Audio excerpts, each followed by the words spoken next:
Karena gue punya prinsip gini, orang yang paling bahagia itu sederhana. Apa tuh? Orang yang paling bisa bahagia itu dia bisa melupakan, mengikhlaskan, dan udah jalaninnya ke depan. Itu orang yang paling bahagia. Sekarang kita kalau orang nih, dia pernah salah, kita ungkit-ungkit, yang ada kita kan Jadi kitanya yang sendiri. yang penyakit hati. Jadi orang paling bahagia itu ya udahlah gitu, ya udahlah gitu.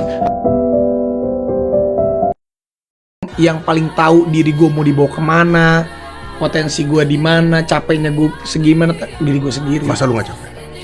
Belum, enggak, karena ini nih yang di dalam diri gue sendiri. Oke, manusiawi capek. Saat gue capek, gue istirahat sebentar. Makanya istirahat sebentar, on the track lagi. Karena mau kaya, mau sukses, pasti harus capek. Kalau misalnya mendapatkan sesuatu tuh ya udahlah, nggak usah digerutuin, lewat aja.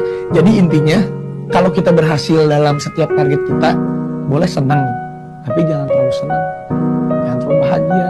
Kalau kita pun gagal dalam kegagalan, boleh sedih, manusiawi, ya, tapi jangan terlalu sedih.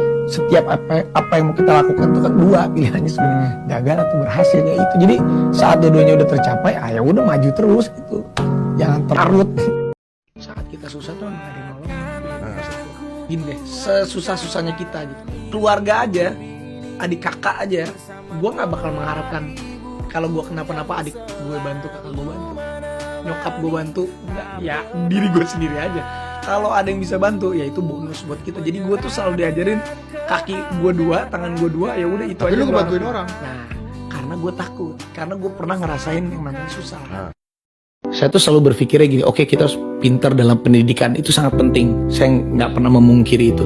Tapi ada yang lebih penting lagi, pintar dalam kehidupan. Nah, akhirnya selama 22 tahun perjalanan hidup saya, mungkin pendidikan saya dibilang ya normal-normal aja, tapi pendidikan dalam kehidupan yang saya dapat banyak pengalaman saat saya belajar berdiri di kaki saya sendiri.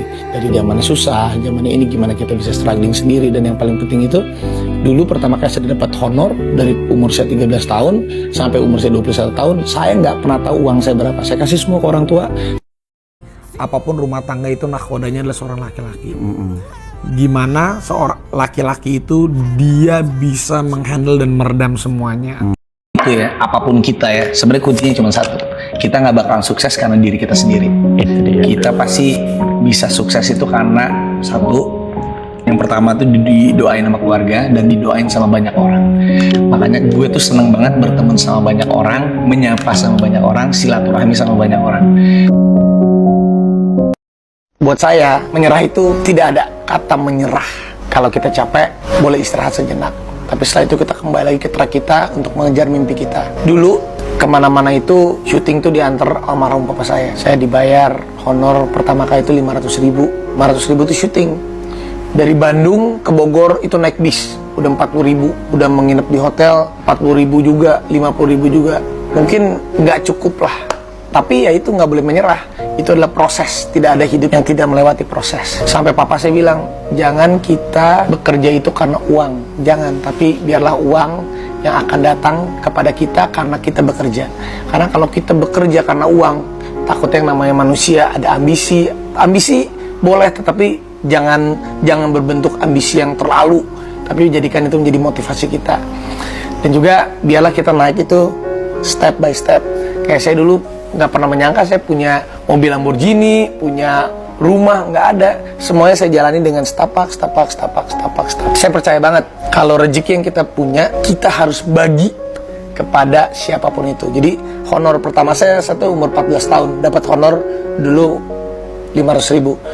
Honor saya yang pertama sampai saya umur 23 tahun, saya nggak pernah tahu berapa banyak uang yang saya miliki. Semuanya saya titipin di orang tua saya semua. Saya titipin di mama saya dan saya titipin di papa saya. Saya bilang ke mereka, silakan pakai aja, nggak apa-apa, berapapun pakai.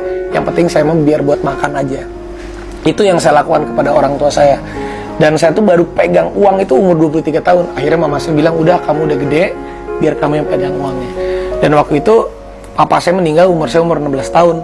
Saya pikir, wah itu akhir dari semuanya. Karena saya merasa umur saya 16 tahun, apa saya bisa menanggung ibu dan adik-adik saya. Tapi memang papa saya tuh selalu bilang, jangan takut, karena Allah itu pasti memberikan cobaan yang kita pasti bisa lewatin, asal kita ikhlas. Papa saya tuh selalu bilang, sapa setiap orang, silaturahmi itu penting. Karena Allah itu memberikan rezeki bukan hanya uang aja, tapi pertemuan, nafas kita, ketemu sama orang. Bertemu sama orang itu rezeki. Ya alhamdulillah kita dikasih umur panjang. Jadi papa saya tuh selalu bilang, kalau saya tuh pokoknya kalau ada orang dia nggak ngeliat aja bisa saya sapa duluan, bro, bisa begitu. Karena itu ajaran dari papa saya tuh, itu adalah sumber rezeki kita. Karena sehatnya kita, ketemu sama orang, siapa tahu dia nanti suatu saat kita susah, dia nolongin kita. Jadi itu adalah rezeki yang bener-bener silaturahmi itu. Kalau kita salaman, ibaratnya kita menyapa orang, kalau itu suka menitipkan rezeki dari situ. Jadi kita bantuin orang, jangan pernah takut. Pasti Allah itu akan memberikan rezeki yang luar biasa sama kita asal kita ikhlas.